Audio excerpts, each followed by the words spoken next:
Ngamihiyotiwa in today's headlines, police investigating the aggravated robbery of the Chuan Am Monastery in Bombay are appealing for information on a blue Mazda which was stolen from near Auckland's Middlemore Hospital last Wednesday, 14th August, and was witnessed at the monastery on Thursday. A search is underway for portaloos, caravans and other temporary accommodation for people with quake-damaged homes in Seddon. Emergency responders going door-to-door in the town over the weekend found 25 to 30% of houses empty. Marlborough's mayor says despite the continued risk of large aftershocks, Seddon residents don't have to leave their homes for an extended period.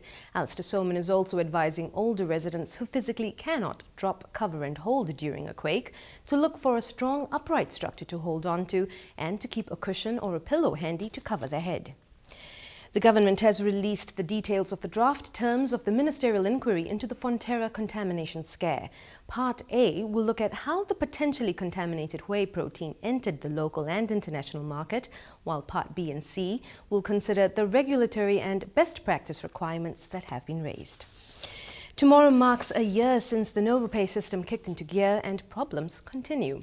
Minister in charge Stephen Joyce says significant progress has been made.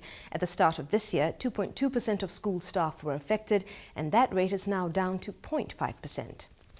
The Health and Disability Commissioner has found the Sheaf Rest Home's breach of the Code of Consumer Rights may have cost a patient his life.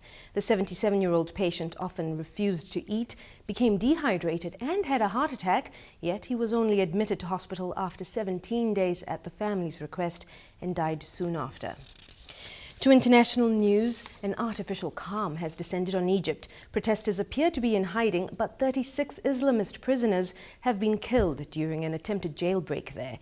It brings the death toll past 800 over 5 days of bloodshed sparked by a crackdown on supporters of ousted President Mohamed Morsi.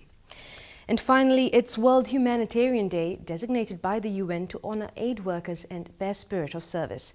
This year's theme is "The World Needs More." The campaign plans to literally turn words into aid by acting on people's feedback to this question: what does the world need more of?